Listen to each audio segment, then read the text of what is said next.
जब तक है डोर हाथ में तब तक का खेल है, जब तक है डोर हाथ में तब तक का खेल है, देखी तो होंगी तुमने पतंगे कटी हुई।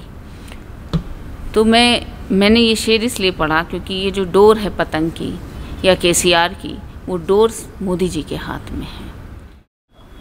जी, मैं उरूसा राना, पहले तो मैं बता दूं मैं मुनव्वर राना साहब की बेटी भी हूँ और मैं कांग्रेस पार्टी में 2008 से हूँ।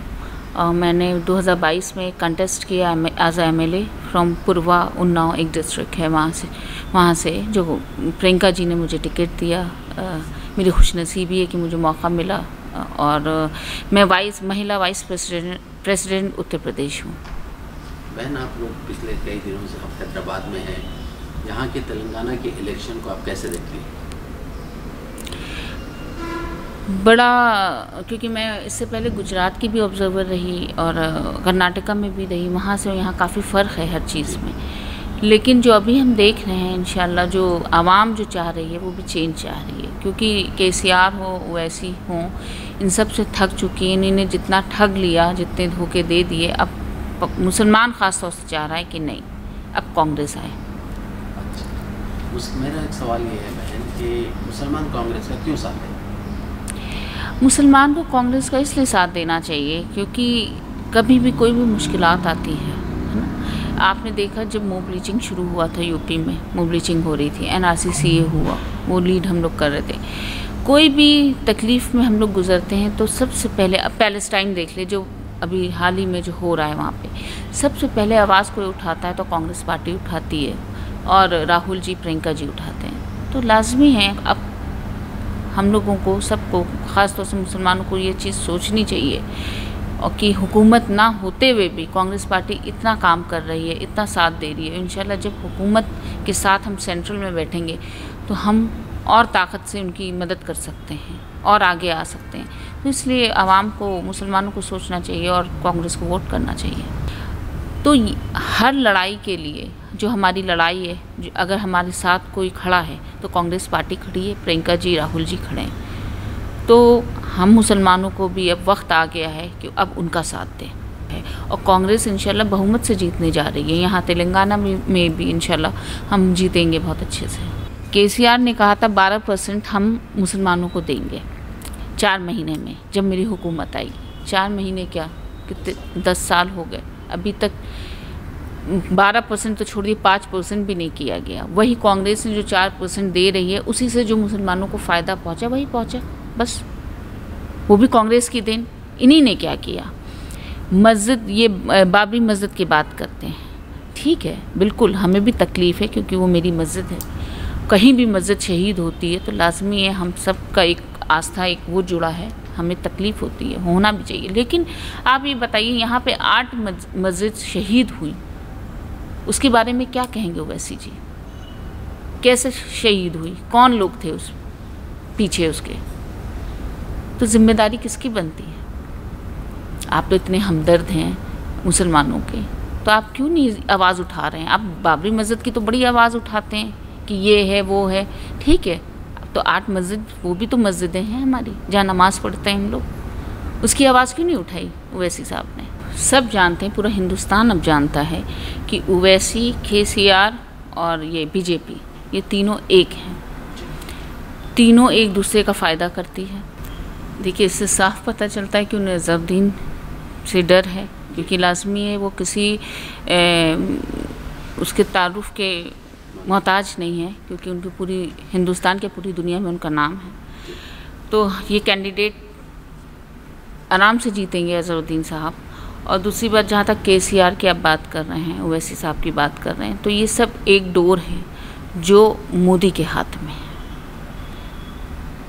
वो जैसा कहते हैं ये लोग ऐसा करते हैं। कहाँ से सेकुलर है?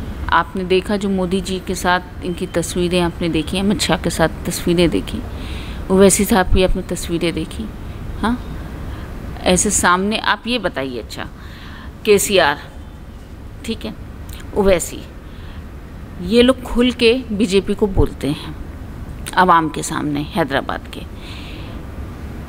उन पे कोई कार्रवाई नहीं होती, ना CED लगती, ना गैंगस्टर लगता, कुछ नहीं होता। लेकिन एक यूपी का मामूली इंसान जो दाढ़ी टोपी में दिख जाए या जो इनके ख़िलाफ़ बोलता है, एक मामूली इंसान आवाज़ उठाता है, जैसे हम हो गए, हम लोग पे फ़ौरन ईडी भी लग जाएगी, गैंगस्टर भी लग जाएगा। राहुल जी पे सोचिए ईडी लगा दी, सोनिया जी पे ईडी लगा दी। हाँ, इन पे कोई कार्रवाई क्यों नहीं होती है, जो कि अरबों रुपए के मालिक भी हैं। केसीआर के तो सारे मेंबर ही मिनिस्टर हैं और कोई बाहर का है ही नहीं। पूरी जो हुकूमत चला रहे हैं उनके 5 मेंबर्स चला रहे हैं। तो इन पे कोई कार्रवाई क्यों नहीं होती? क्योंकि साफ वो क्यों करेंगे कार्रवाई? इससे साफ जाहिर होता है कि ये डोर जो है मोदी जी के हाथ में है। अगर दोबारा केसीआर हुकूमत बनाते हैं तो क्या बीजेपी का साथ दे सकते हैं? बिल्कुल, वो देंगे साथ। भाई क्यों नहीं देंगे? जब पहले दिया तो अब क्यों नहीं देंगे? वो उसके बिना एक कदम नहीं चल सकते। बीजेपी के बिना ना केसीआर एक कदम बढ़ाएगी, ना ओवैसी साहब कदम उठाएंगे। आपको एक बात मैं बता दूँ, अच्छा मुझे याद आ गई। देखिए, मैं अपने आवाम से, अपने मुल्क के मुसलमानों से, मैं सब मुसलमानों से ख़ास तौर से ये कहूँगी कि देखिए, आपका एक वोट बहुत एक तो मायने रखता है, और सही वोट करना बहुत मायने रखता है। क्योंकि आप अगर केसीआर को या और कहीं वोट डालते हैं तो उससे समझ लिए पूरे हिंदुस्तान का जो मुसलमान है वो झेलता है, वो मारा जाता है, वो काटा जाता है। अगर आप कांग्रेस को यहाँ पे जिताएंगे, जैसे कर्नाटका में सब मुसलमानों ने मिलकर कांग्रेस को जिताया अल्हम्दुलिल्लाह, अगर तेलंगाना में भी इंशाल्लाह ये हिस्ट्री हम रिपीट करते हैं, मुसलमान यहाँ जिताती है, तो इसका असर सेंट्रल में पड़ेगा 2024 में इंशाल्लाह। फिर उसके बाद जो असर पड़ेगा वो पड़ेगा यूपी में, और यूपी के हालात आप हमसे बेहतर कोई नहीं जान सकता। तो हम मुसलमानों से गुजारिश ये बात की करते हैं कि आप सब लोग मिलकर कांग्रेस को जिताइए, क्योंकि इस मुल्क को इससे अच्छी पार्टी नहीं मिल सकती, और राहुल जी जैसे प्रधानमंत्री नहीं मिल सकते, क्योंकि और कोई ऑप्शन नहीं है हमारे पास। क्योंकि राहुल जी एक ईमानदार, एक नेक इंसान है जो मोहब्बत की बात करे। तो मैं मुसलमानों से ये कहूँगी कि देखिए, हम वो कौम हैं जो सिर्फ अल्लाह से डरने वाले लोग हैं। अगर हम इंसानों से डरने लगेंगे तो ना हम दुनिया के रह जाएंगे, ना आखिरत के रह जाएंगे। तो हमें अपना ईमान पहले बात मजबूत करना है, और हमें बिल्कुल खुल के सामने आना है, और हमें लड़ना है।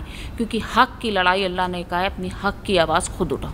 तो ये अब हमारे मुल्क की लड़ाई है जो हम लड़ रहे हैं, हमारी हक़ की लड़ाई है, और हम लोगों को लड़ना है और इनको हराना है, केसीआर को और ओवैसी को, और इंशाल्लाह कांग्रेस को जिताना है। कांग्रेस का साथ देके भारी मतों से इंशाल्लाह जिताना है, और तेलंगाना में भी हमें कांग्रेस लाना है हुकूमत, जिससे हम अमन चैन सुकून से रह सकें। ये जो डर और खौफ है वो निकल जाए। मरना ही मुक़द्दर है तो लड़ के मरूंगी, मरना ही मुक़द्दर है तो लड़ के मरेंगे, खामोशी से मर जाना मुनासिब नहीं होगा। अल्लाह ने कहा है कि तुम माफ़ करो, हम तुम्हें माफ़ कर देंगे। ये अल्लाह ने कहा है कि तुम माफ़ कर दो सामने वाले को, हम तुम्हारे गुनाह माफ़ कर देंगे। तो हमारा ईमान तो ये है ना, हम कौन होते हैं किसी के पास? ठीक है, जो गलतियाँ हुई वो हुई, उसको भूल जाना चाहिए। क्योंकि अब जो कांग्रेस है वो नई कांग्रेस है, और राहुल जी जो आइडियोलॉजी लेके चल रहे हैं, उन्होंने कहा है वैसे भी कि आरएसएस की आइडियोलॉजी यहाँ नहीं चलेगी, आरएसएस के लोग बाहर जाएं। तो जो आदमी इतना खुल के बोल रहा है मुसलमानों के लिए, इस मुल्क के लिए, तो इससे बड़ी बात क्या होगी। एक जगह एक मैंने वो देखा था, क्लिप आपने भी देखी होगी, इससे मुसलमानों को समझना चाहिए कि जो आदमी इतना एहतराम अजान का करता हो, सोचिए तो कितना इस्लाम का एक और किसी धर्म का कितना एहतराम करता होगा। मुझे वो चीज़ इतनी अच्छी लगी राहुल जी की, मेरे दिल को छू गई, और मेरे ख्याल से हर मुसलमान के दिल को छू होगी वो बात। जितनी देर अजान हुई वो चुप खामोश खड़े रहे। तो सोचिए, जो शख्स अजान का इतना एहतराम कर रहा है तो हमारे धर्म का कितना एहतराम करता होगा, है ना। हर धर्म का एहतराम करते हैं वो। हमें सबके साथ खड़ा होना है। कांग्रेस पार्टी यही है, आइडियोलॉजी उनकी सेकुलर है, सबके साथ है, विकास की बात करती है, डेवलपमेंट की बात करती है, हर की लड़ाई में साथ खड़ी होती है। तो हमें ऐसी पार्टी चुननी है। तो यही चीज़ कांग्रेस कर रही है। तो कांग्रेस को इस बात को चुनना चाहिए कि कांग्रेस पार्टी ऐसी पार्टी है जो हमारे साथ खड़ी है, हमारी हर लड़ाई में हमारा साथ दे रही है, और इस मुल्क को देके कोई चला सकता है तो कांग्रेस पार्टी चला सकती है, राहुल जी चला सकते हैं। और मेरे ख्याल से राहुल जी जैसे प्राइम मिनिस्टर की हमें ज़रूरत है, और उनसे बेहतरीन प्राइम मिनिस्टर कोई नहीं हो सकता इंशाल्लाह। तो मेरी यही गुजारिश है अपने बड़े बुज़ुर्ग से, भाई बहनों से, कि आप लोग कांग्रेस को वोट करें। 30 तारीख को वोटिंग है इंशाल्लाह। आप लोग सब जाएं, जो मुसलमान भाई हैं बहन हैं वो उठें, फजर की नमाज़ पढ़ें, अल्लाह का नाम लें और जाएं कांग्रेस को वोट करें। और जो हिंदू भाई बहन हैं वो अपना जो पूजा पाठ करते हैं वो करें और कांग्रेस को जाके वोट करें, क्योंकि अब ज़रूरत है हम सबको कांग्रेस की। जैसे कर्नाटका में हम सब ने मिलकर कांग्रेस को जिताया, इंशाल्लाह यहाँ पे हम लोग कांग्रेस जिताएं और भारी मतों से बहुमत बने यहाँ पे कांग्रेस के। जहाँ जहाँ हमारी सरकार है, जो हमने वादे किए उसे हम निभा रहे हैं। तो आवाम भी यही चाहती है कि कम से कम जो वादे करें उसे पूरा तो करें। तो कांग्रेस झूठे वादे नहीं करती, झूठ नहीं बोलती, सबसे अच्छी बात है, जो कहती है वो करती है। मैं मुनव्वर राना साहब की साहबजादी, आपकी बहन, आपकी बेटी इस वक्त हैदराबाद में 1 महीने से हूँ। बस मैं आपसे गुजारिश करना चाहती हूँ कि अब वक्त आ गया है हम लोगों को कांग्रेस को साथ देने का। तो आप लोगों से गुजारिश है कि कांग्रेस को जिताएं, कांग्रेस का साथ दें। 30 तारीख को वोटिंग है इंशाल्लाह।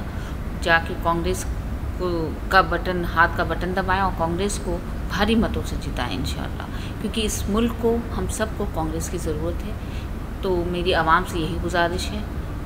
शुक्रिया।